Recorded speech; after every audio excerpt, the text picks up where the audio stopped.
We know we're unhappy. But what's to be done, you know? I mean, we have 1 million minor fixes and people peddling all of these things. But somehow salvation itself becomes an impediment to salvation. I mean, once you see 500 forms of salvation being sold at prices you can't afford, the very notion of salvation becomes obscene. You know, it becomes one more layer in the obscene layering that takes meaning out of life and disempowers us and turns us into a subscription customer. That seems to be how we always are being forced to end up. Well, the only way out of this, I think, is to, it takes courage, because you have to turn your back on your culture. In the most profound sense there is, because there are many ways to turn your back on your culture. I mean, if everyone's wearing gray, you can wear green. That's one way to turn your back on a culture.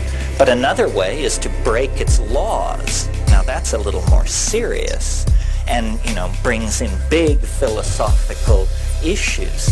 But in fact, the culture is an enormous arrow pointing, go this way.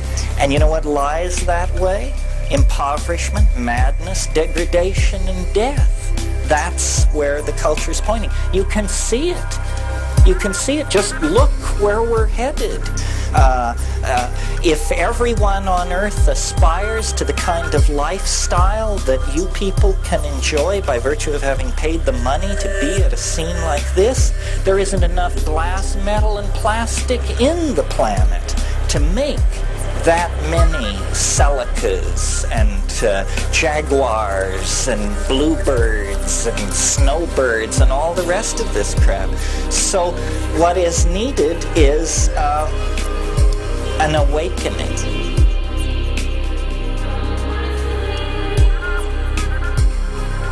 What is really interesting about the psychedelic experience is it shows you a mental universe that you not only never suspected existed, but that you could not have suspected existed.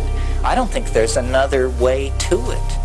I mean, I'm not ready to categorically say there's no other way to it, and occasionally, especially at gatherings like this, people grab me and assure me there are other ways to it. And they say, you know, if you just, I want you to meet Babaji. He's as good as psilocybin. And, oh, really? I want to meet this man. because,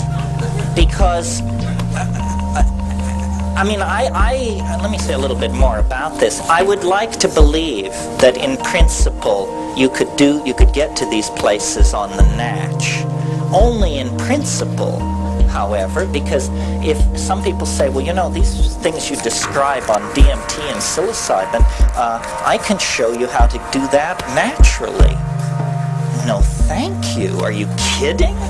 Thank God I have the drug as a kind of marker so that I know when I'm getting close to that stuff. If I woke up one morning in that place and I couldn't tell myself I'd taken mushrooms, I would define myself as seriously discombobulated and wait to see what happens, you know? And people say, well, don't you think you ought to be able to do it by yourself? And I love this question because the answer is you can't do it by yourself. That's the entire message of the last 10,000 years of human history. The self is insufficient. The ego will not suffice. The only way you're ever going to get anywhere is you must humble yourself to the point where you admit that you can't do it unless you have help from someone whose idea of home is a cow flop. If you're willing to humble yourself to that degree, then maybe we can get somewhere.